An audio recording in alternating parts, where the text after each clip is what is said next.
관리번호 2번입니다. 수업 실현 시작하겠습니다. 네, 여러분, 오늘은 바로 우리 저번 시간에는 북한의 정권 수립까지 배워보았습니다. 오늘은 바로 북한의 정권 수립 이후에 이어진 6.25 그 유명한 6.25 전쟁에 대해서 배워보도록 할게요. 먼저 6.25 전쟁. 먼저 6.25 전쟁의 배경에 대해서 알아보려면 당시의 국제 정세와 관련돼서 배경을 같이 한번 살펴보아야 합니다. 여러분, 당시에 세계는 어떤 국제 질서가 형성되어 있었나요? 네, 지민이? 지민이가 당시에는 미국과 소련의 냉전이라고 잘 말해주었네요. 맞아요. 지민이의 말처럼 당시에는 미국과 소련이 본격적으로 냉전을 실시하려고 했던 시기입니다. 그래서 그 냉전과 관련된 사료를 선생님이 스크린을 통해 자료 1번을 준비해 보았습니다. 그럼 여러분 스크린 다 잘 보이나요? 네, 잘 보인다고 말해 주었는데 자료 1번을 다 같이 보도록 하겠습니다. 자료 1번은 6.25 전쟁의 배경 중 하나인 미국의 대외 정책인 에치스 라인과 관련된 사료입니다. 두 번째 사료는 김일성이 모스크바로 가서 스탈린에게 전쟁에 대한 지원을 요청하는 것인데 이것을 유의하여 1분 동안 잠시 읽어보도록 할게요. 네, 모두 잘 읽어주었는데 여러분, 그러면 자료 1의 가사료인 에치스 라인에는 어떤 키워드들이 핵심인 것 같나요? 네, 지영이가 일본이 중요하다라고 말해주었네요. 맞아요. 지영이의 말처럼 미국은 일본을 동아시아 방공의 핵심으로 생각했습니다. 네, 그리고 또 다른 부분 있나요? 준현이가 지도를 보니까 한반도랑 타이완이 제외되어 있다라고 말해주었네요. 맞아요. 준현이의 말처럼 당시 미국의 국무장관 에치슨이 발표한 에치스 라인에서는 우리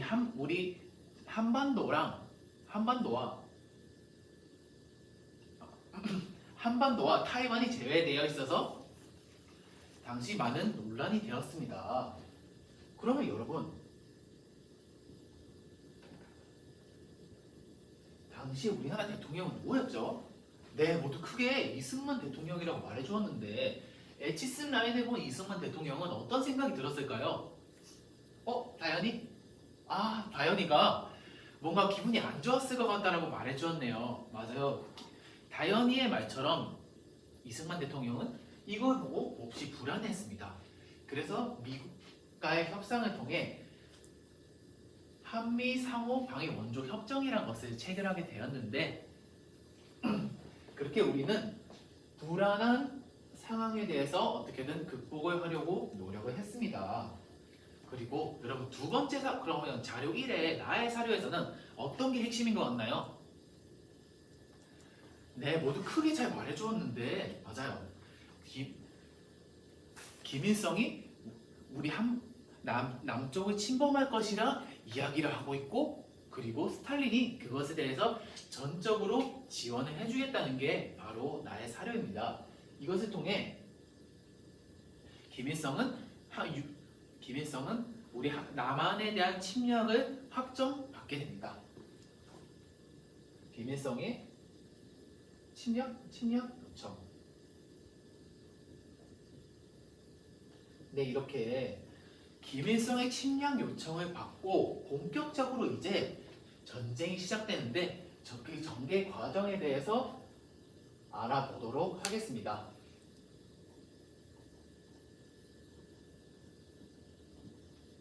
전개 과정에 대해서 알아보도록 하겠습니다. 우선 선생님과 같이 전개를 보면서 여러분들이 같이 6.25 전쟁의 전개 과정의 순서에 대해 같이 정리할 수 있도록 선생님이 자료 2번 학습지를 제시해 주었어요. 여러분들도 순서를 같이 한번 보면서 정리를 해보도록 하겠습니다. 먼저 전개에 대해서 알아보도록 하겠습니다. 먼저 1950년 6월 25일 북한군이 기습적으로 남침을 시작하게 됩니다. 그래서 바로 6월 25일 날 침입을 하기 때문에 전쟁의 이름도 바로 6.25 전쟁이라고 불리기도 하고 있습니다. 북한은 남쪽에 침입한 지 3일 만에 우리 지금 현재 수도인 서울을 점령하게 됩니다.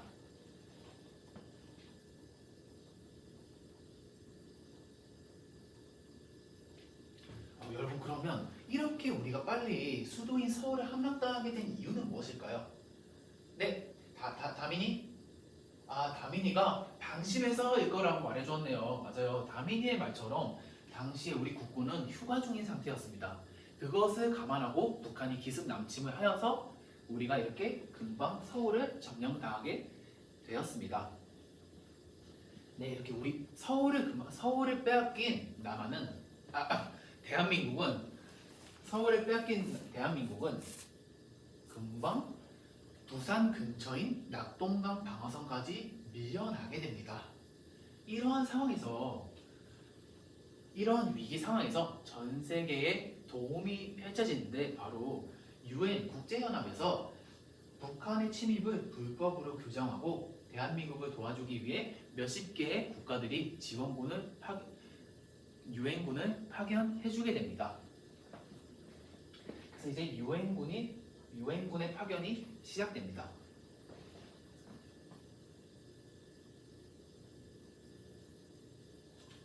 여러분 그러면 유엔군이 이렇게 멀리 있는 우리나라를 도와준 이유는 무엇일까요? 네, 유정이? 유정이가 자유민주주의를 수호하기 위해서라고 말해주었네요. 맞아요. 유정이가 핵심을 잘 짚어주었는데 맞아요. 당시 유엔에서는 북한의 침입을 불법으로 규정하고 우리나라를 수호하기 위해 많은 군사를 파병해 주었습니다. 네, 이렇게 유엔군이 파견하고 이후에 유엔군의 도움으로 우리는 인천 상륙작전을 시행하게 됩니다. 인천 상륙작전을 시행하고 우리는 드디어 다시 서울을 수복하게 됩니다.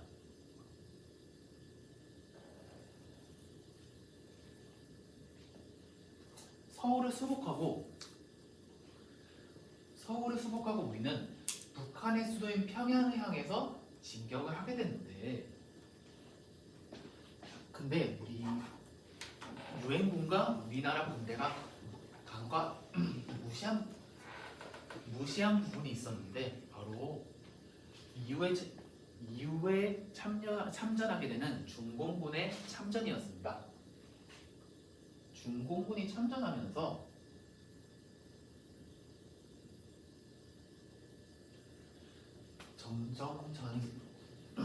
점점 이렇게 전황은 알 수 없게 되는데 여러분 그러면 갑자기 이렇게 중공군이 참전한 이유는 무엇일까요?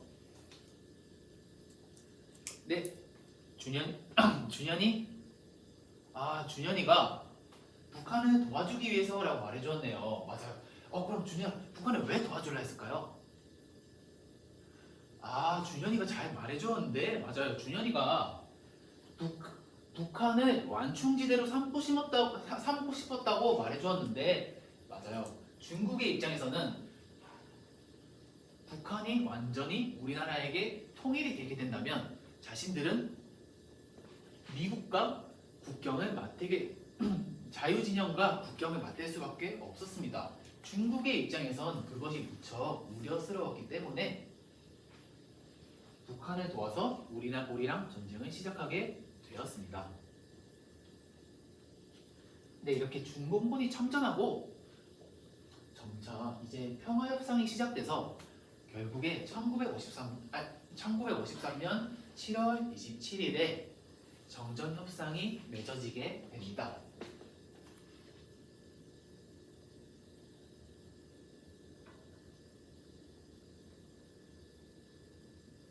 정전협상에서는 물론 포로에 대한 문제나 군사 분계선 문제 등으로 많은 시간이 지연되기는 하였지만 이렇게 우리는 3년간의 긴 전쟁이 끝나게 되었습니다.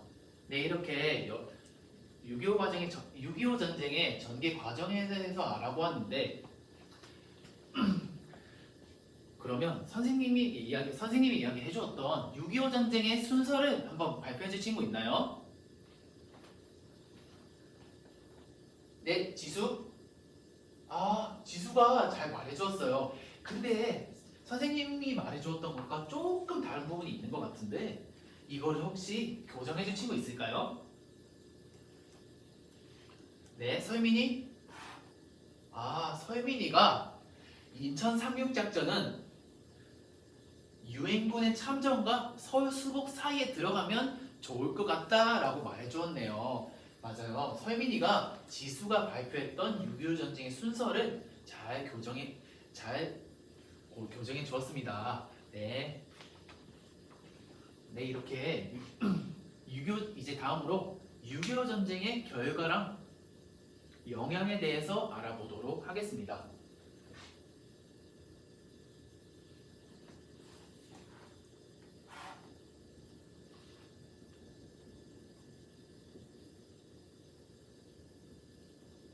네, 지금까지 6.25 전쟁의 배경과 전개 그리고 결과랑 영향까지 알아보았습니다. 이제 우리 잠깐 10분 쉬었다가 바로 SNS 홍보 게시글을 만드는 활동을 진행해 보도록 하겠습니다. 그럼 잠깐 10분 쉬겠습니다. 네, 여러분 잘 쉬었나요? 우리 이제부터 SNS 홍보 게시글 작성하기 활동을 진행해 보도록 할 건데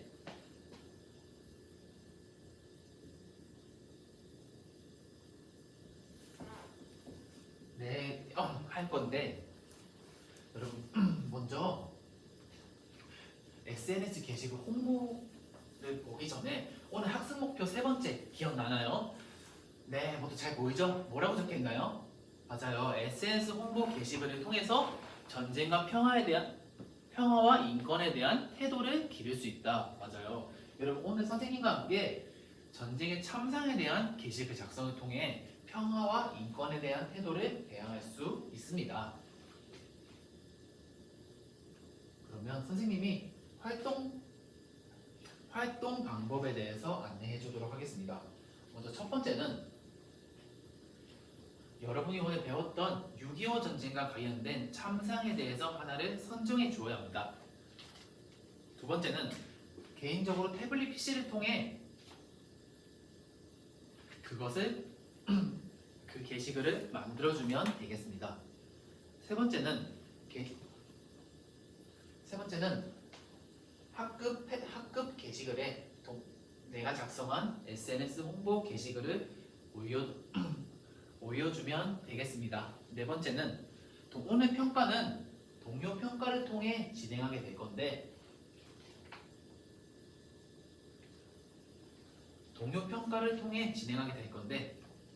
그거를 친구들끼리 의견을 달아주면 되겠습니다.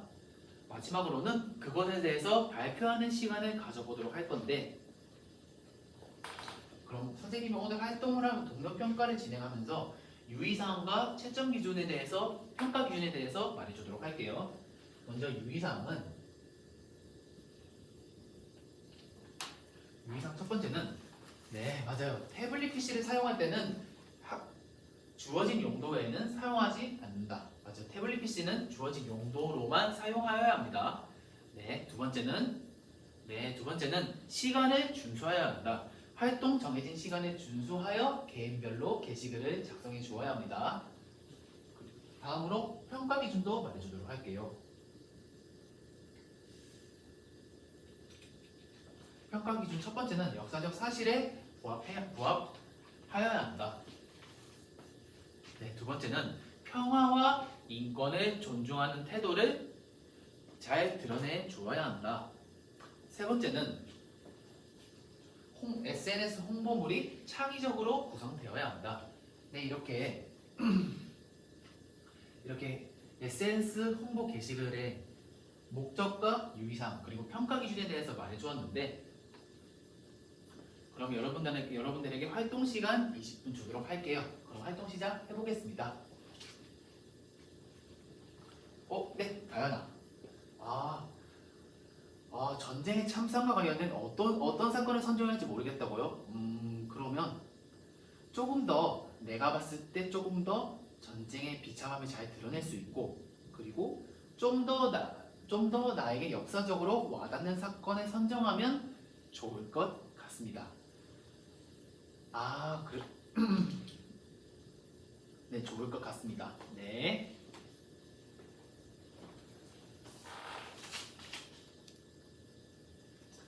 네. 여러분 활동 시간 3분 정도 남았는데 시간 더 필요하나요? 네, 괜찮다고 말해주었는데 그러면 3분 있다가 발표를 들어보도록 하겠습니다. 네, 여러분 시간이 다 되었는데 그러면 내가 작성한 게시글에 대해서 먼저 발표해볼 친구 있나요? 네, 다현이가 먼저 발표를 해보고 싶다고 하는데 그럼 다현이의 발표를 듣고 다현이가 올린 게시글에 다현이의 SNS 홍보물에 대해서 여러분이 학급 게시글에 댓글로 의견을 달아주면 되겠습니다. 네, 다현이의 발표 들어보았는데 다현이 어떤 주제를 가지고 발표를 했나요? 네, 모두 맞아요. 모두 소년병 이유금과 관련된 자료를 활용했다고 말해주었는데 맞아요. 그러면 여러분들이 다현이의 발표에 대해서 어떻게 댓글을 달았는지 선생님이 게시글에 댓글을 한번 읽어보도록 하겠습니다. 먼저 다현이는 SNS 홍보물을 영화 포화 속으로의 장면을 활용해서 작성한 것을 통해 창의적으로 잘 구성했다고 말해주었어요. 네, 그리고 두 번째로 소년병의 편지의 내용을 잘 작성하여 전쟁의 참상과 그리고 평화와 인권의 소중함을 잘 드러내 주었습니다.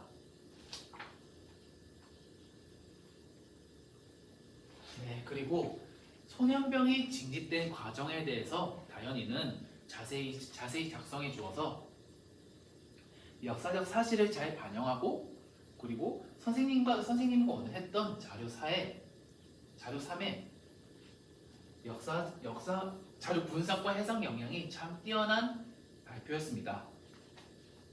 네, 뛰어난 발표였습니다. 다현이의 발표 정말 잘 들었습니다.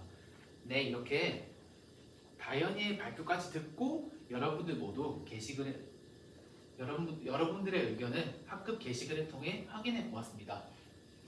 네, 이렇게 보았습니다. 네, 이렇게 오늘 6.25 전쟁의 배경과 전개 그리고 결과의 영향에 대해서 배워봤고 그리고 전쟁으로 인한 어떤 참상이 있었는지 여러분들 기억나나요? 네, 모두 국민보도연맹 그리고 소년병 이유군에 대한 이야기 등과 같은 이야기를 우리는 SNS 게시글 홍보를 통해 평화와 인권의 소중함에 대해서 알아보았습니다. 다음 시간에는 전쟁 전후 복구 사업에 대해서 알아보겠습니다. 이상으로 수업 시간 마치도록 하겠습니다.